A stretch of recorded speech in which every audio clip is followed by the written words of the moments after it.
Hello everyone, I'm Dr. Cheryl Lentz. Here's my nearly weekly video. Just wanted to welcome my new students to the new term. We are working through some tech issues right now. We appreciate your patience, but what a leadership opportunity for us. Remember, sometimes you lead, sometimes you follow. Either way, we're going to be looking at the ability to practice our leadership. To be a good leader means we have to be a good follower first. And sometimes that requires a little patience. Sometimes it requires just a little bit of humor, a little bit more of perspective perhaps. But either way, I want to be able to take the opportunity to have you reflect on what you see in yourself and your others as leaders, because this is such an amazing opportunity that we often overlook. We're so busy reacting to what our world is all about. We don't take the time to take a step back and just watch it happen. But be a passive observer without your world knowing they're being observed. There is the Hawthorne effect, which means the world changes when people know that they're being observed. But I want to give you an opportunity to watch when people are managing, when they are leading, when they are coaching, when they are mentoring. Each one is a very distinct, distinguishable skill.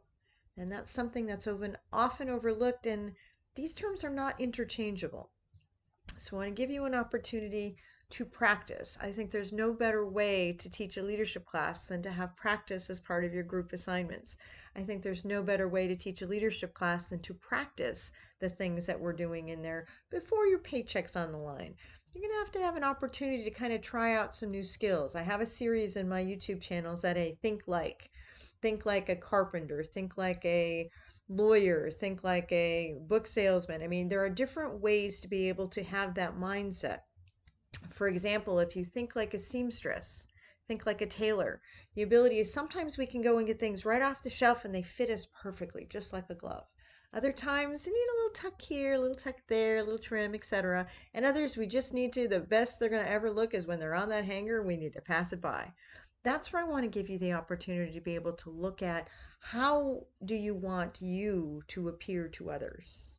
How do you want to make that experience?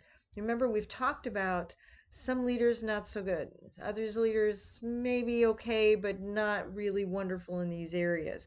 We want to be able to know, how do people experience us?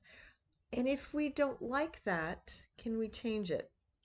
For many of you in my classes now, we're looking at this idea called a legacy exercise. And this is something not always easy, and you can do it one of two ways. You can either write your eulogy, which is your obituary of what people would say if something happened to you today. Or you could write your humanitarian. Think of you going on the red carpet and this is giving you the Lifetime Achievement Award, what they would say. And write it today. Because this is the most amazing tool you'll ever have. I've done this 4 times. Every time I earn a degree, I kind of look at what would the world say about Doc C if something happened to me tomorrow? And most importantly, do I like what they have to say? The answer is sometimes and mostly. When I first started this assignment, most of the time when I was sitting back where many of you are in my undergrad classes, is I didn't have much to say. The world would have said Cheryl was here, and that would have been pretty much it. But now I've been able to slowly write my story because I didn't think that that was enough. And so now we start at the end and we work backwards so we know where we want to end up to be. And so if there's a legacy that you want to be the world's greatest publisher, the world's greatest writer, the world's greatest mom, or whatever it may be, this is where you write your story. And this is called self-leadership, to be able to have that idea of what you want the world to say. And if you don't quite like what you have to say right now, and remember when I did this during my undergrad years, more than 20 years ago, probably more like 30, that I had an opportunity to say, okay, what would I like to be? That's where the reflection comes in. What do you want your story to be? Write it. And write it in the past tense as if it's already happened.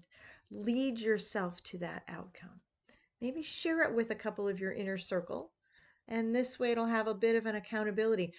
I guarantee you it's probably not going to turn out exactly. There's going to be zigs and zags and twists and turns that you couldn't possibly imagine. But the idea is you can't have a dream come true unless you first have a dream. So let's start those dreams to be able to see what our legacy might be, and I will see you around the quad.